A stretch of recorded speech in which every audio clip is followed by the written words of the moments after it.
Oh, hello there.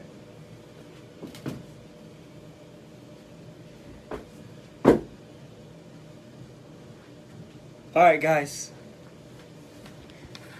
So, for my viewers, just getting on. I was just twerking for the first couple of seconds. Tristan, you just missed the twerk. Go back and watch it. So, okay.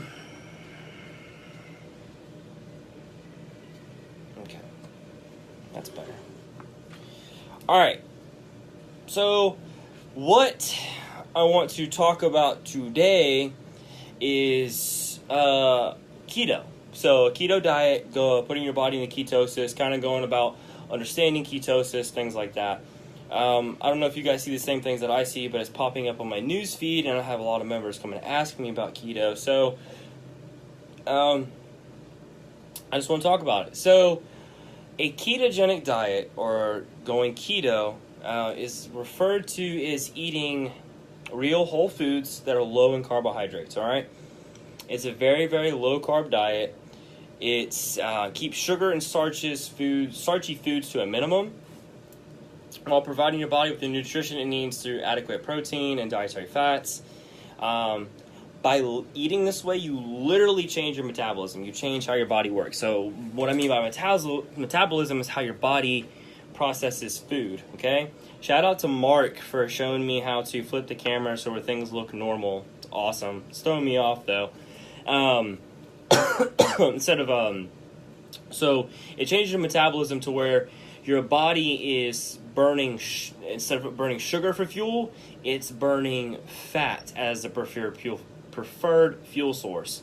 It turns your body to this like fat burning mode, which is also known as ketosis. So understanding ketosis is the state of using fat and protein instead of carbohydrates. So to better understand this, you have three types of carbohydrates found in foods. You have starches, which are complex carbohydrates, and you have sugars, which are simple carbohydrates, and you have fiber, all right? So sugar is a simple carb. They are quickly digested and instantly spike your blood glucose. This leads to the notorious sugar rush, followed by the inevitable sugar crash, which is most commonly associated with like energy drinks that are high in caffeine, high in sugar, all while taxing your pancreas, all right? So when you're taxing your pancreas, you're actually elevating your insulin levels. Most of us have been advised to stay away from simple sugars, and generally everyone agrees that sugar is not good for your health and it should be avoided. Sam, my hands are not under the desk. If you continue to watch, the hands are under the desk. Pish posh. Jose. What's up, Jose? Alright, so, where was I at?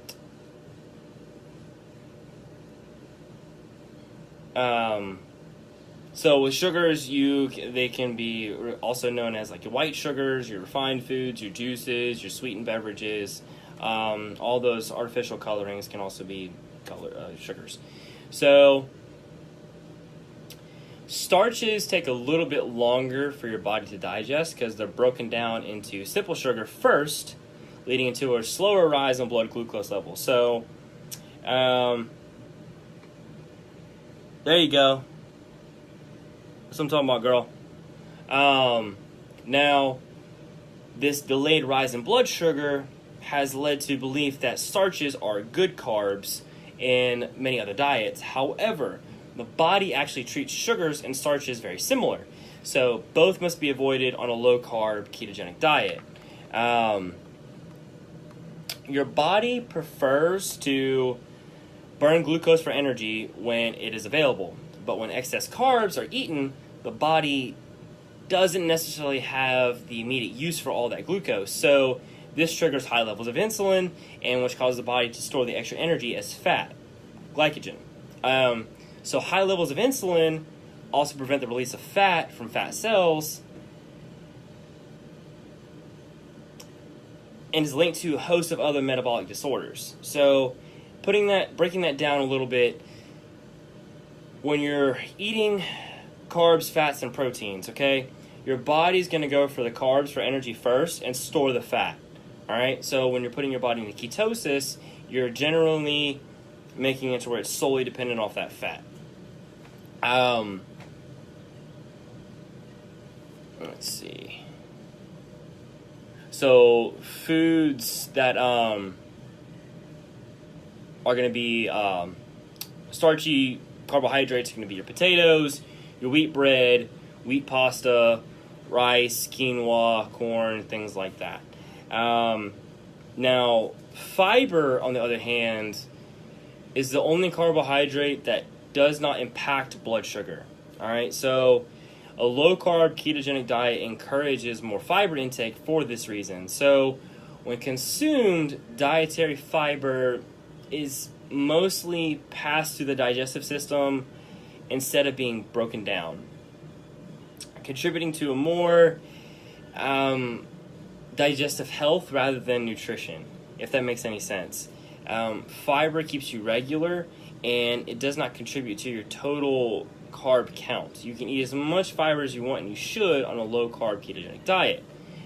Things that will be high in fiber are going to be lettuce, bean sprouts, cabbage, artichoke, spinach, Brussels sprouts, asparagus, things like that. Now, getting started with ketogenic, you don't want to just go jump cold turkey into cutting carbs out completely. It's very, very, very difficult. So brief overview and brief recap of everything before I go into how to do it. So your simple carbohydrates or your sugars, your body directly converts that into glucose. Your starchy carbohydrates, your body takes a little bit longer for it to break it down into the sugar. And then your fiber, you can have a bunch of, all right? Starchy carbohydrates, pasta, stuff like that. Fiber, more or less vegetables. So getting started with a keto diet, beginners should eat about 20 grams or less of carbohydrates a day. This isn't hard. It'll make it much easier on you to tolerate the ketogenic process than trying to just jump straight into cutting out carbs completely, because your body needs it, and if you're going to take it out, it needs to be a slow taper. Because it does take time for your body to shift into these things. That means you'll need to avoid sugary, starchy foods. You need to avoid sugar, pasta, bread, flour, most fruits, and you need to be paying attention to your macronutrients. If you're going to be doing this, you really need to pay attention to it. But when I'm saying this, I'm not saying you need to do the if you fit your macros kind of thing, but you do need to pay attention to your macros if you're going to do a ketogenic diet. So make sure you're monitoring the food that you're putting into your mouth. So people, I'm pretty sure somebody's going to be thinking, what are your macros? So your macros are your proteins, carbs, fats. I'll do a video on that in the future if you guys want me to, but I feel like everybody that's on my feed pretty much knows what it is anyway. You'll be able to gradually increase carbs up to 50 grams or less per day, but the idea behind keto is to remain continuously keto adapted, so not returning to a high carbohydrate diet. The feeling that you're going to feel once keto actually goes into effect is a more stable baseline of energy. You're not going to have these high spikes and this up and down thing like you would have when you're doing a carb cycle, or you're naturally just carb cycling. So when you maintain a minimum carbohydrate intake, this is when your body's going to reach ketosis. So your body adapts from burning that glucose into making it more fat adaptive. So fat or triglycerides are broken down into 3 fatty acid molecules, okay? So one glycerol, of 3 fatty acids and 1 glycerol. So most of the cells in your body can do and burn the fatty acids for fuel. So through further metabolism through the liver, you create ketones, which your cells use for metabolism. So this is called nutritional ketosis. nutritional ketosis is fine. Now, what's up? What's up, Rich? It just means that your body's burning fat. Ketosis is commonly confused with ketoacidosis, which is a serious condition that can occur in individuals with diabetes. So, ketosis is a completely normal mode of metabolism when carbs are restricted. Your body flushes through the excess ketones in your system through respiration and urination. After a while, your body becomes pretty efficient at burning ketones at a primary fuel source, and you'll become what's known as keto adapted or fat adapted. Your hunger will decrease significantly, and you'll have extra weight in your body. It will start eating at that. You'll start eating at that the fat more, and you'll lose weight a little bit faster. If you are worried about measuring your ketones, you can measure it at home. You can order at-home tests. You can measure it through blood or urine. You can get test strips. And the main reason why I'm talking about this, guys, is I don't do keto. It's just I get a lot of questions about it. So the benefits from research that have shown with keto is you reduce your appetite when you're not carb dependent. Hey, Valerie. When you're not carb dependent, you're not as hungry. You're going to have weight loss, which is the most common reason why people do it. It does help with a little bit of body composition. You're going to notice a lot more muscular definition. Your blood pressure is going to actually reduce. It'll improve your insulin levels. You'll have healthy blood cholesterol. You'll have good triglyceride levels. You're naturally... You're going to be gluten-free when you're not having any carbs, because gluten, to whatever you guys may think, is a protein, but it's one that's commonly found in carbohydrates. So your grains, your breads, things of that nature. It can be treatment for a various amount of ailments. So that's a pretty cool thing. I won't go into the other things that it talks about it could help. So some things that you can pay attention to if you have been doing keto is you may get the keto flu. You'll get cramps, fatigue, nausea, things of that nature. So to combat that, you want to drink water, increase your salt, magnesium, and potassium. You may get this like weird taste in your mouth, kind of like a fruity taste, and that's caused by the acetone from being in ketosis. Not everybody's going to experience it, but it's something you can experience. To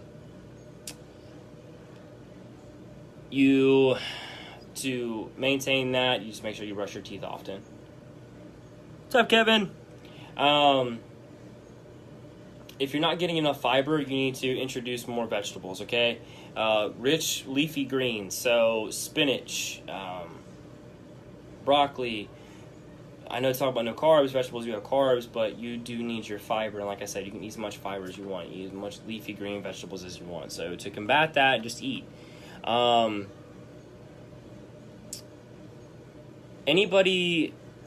The last thing in closing, so if anybody, the type of people that should refrain from doing a ketogenic diet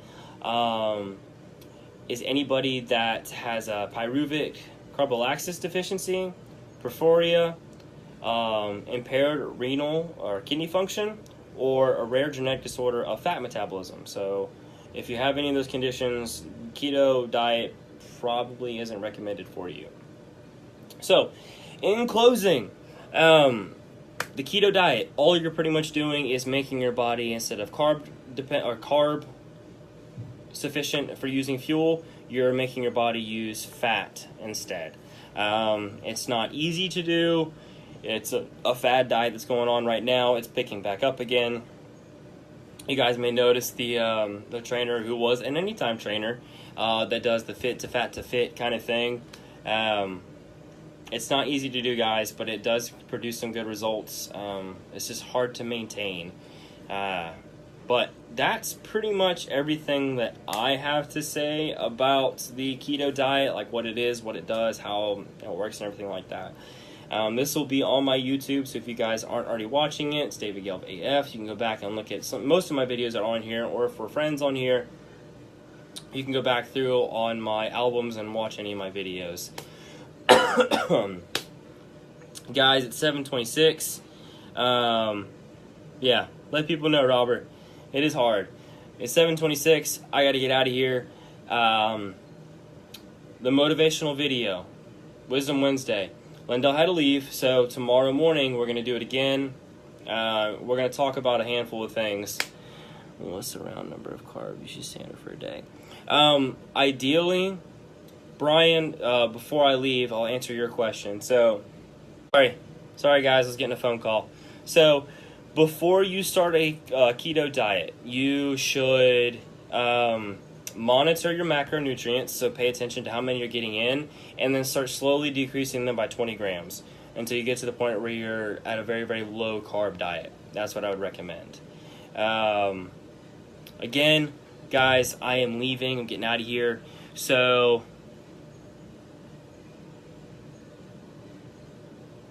yeah, once you get to that point where you've gotten until you're under 20 grams of carbs, then you stay there. But if you're taking in 200 grams of carbs a day, you would cut down to 180, 160, 140, 120, 100, and then get back down to about 20. But yeah, I hope that helps. If you guys have any other questions, feel free to message me when I post this on Instagram. If you guys have any questions on there, shoot me a direct message. Follow me on Instagram. Subscribe to my YouTube. I need to put that on there so you guys can go subscribe. Alicia. Yeah. Girl, you need to be on a high carb diet, Alicia. You need to eat. Alright, guys, so in closing, Peck Pop. Say hey to Wayne. Boom. Alright, guys. Hope you all have a good evening. Deuces.